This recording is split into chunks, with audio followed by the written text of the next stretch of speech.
શિયાળાની ઠંડીની અંદર મિક્સ દાળ અને ભરપૂર પ્રમાણમાં વેજીટેબલનો ઉપયોગ કરીને આજે આપણે ગરમા ગરમ ગિરનારી ખીચડી બનાવીશું, જે પ્રોટીન અને વિટામિનથી ભરપૂર છે. તો ગિરનારી ખીચડી બનાવવા માટે અહીંયા મેં 1/4 કપ જેટલા ચોખા અને અડધો કપ મિક્સ દાળ લીધેલી છે. બંને વસ્તુને સરસ રીતે 2 થી 3 પાણીથી ધોઈ લઈશું. દાળનું પાણી કાઢીને આપણે કુકરની અંદર એક મીડિયમ સાઇઝનું બટેટાને કટ કરી લઈશું, ગાજરના ટુકડા, થોડા એવા અહીંયા લીલા વટાણા, લીલી તુવેર એડ કરી લઈશું અને આ રીતે વાલોળને મેં અહીંયા કટ કરીને એડ કરી છે. ફ્લાવર અને કોબીજ, શિંગદાણા, એક કાચું ટામેટું એડ કરીશું. અહીંયા મેં લીલું ટામેટું લીધેલું છે. સ્વાદ પ્રમાણે મીઠું, અડધી ચમચી હળદર અને 2 કપ પાણી એડ કરી લઈશું.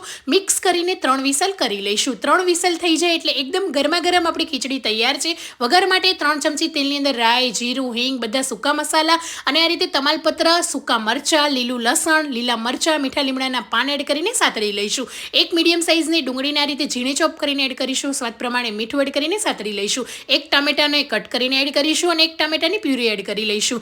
હળદર, ધાણા જીરું, લાલ મરચું પાવડર, બધા જ મસાલા એડ કરી લઈશું અને મિક્સ કરીને તેલ ઉપર આવે ત્યાં સુધી કૂક થવા દઈશું. હવે બનાવેલી ખીચડી એડ કરી લઈશું અને 1 કપ જેટલું ગરમ પાણી એડ કરી લઈશું, જેથી ખીચડી એકદમ સરસ એવી ઢીલી પણ થઈ જશે અને બધા જ મસાલા સાથે મિક્સ થઈ જશે. તો ગરમા ગરમ એવી કાઠિયાવાડી સ્ટાઇલ ગિરનારી ખીચડી તૈયાર છે. ઉપરથી લીલું લસણ, લીલા ધાણા અને ઘી એડ કરીને સર્વ કરો. તો તમે પણ જરૂરથી ઠંડીની અંદર આ ગિરનારી ખીચડી બનાવીને ટ્રાય કરજો, એકદમ મસ્ત બનશે. Thank you for watching.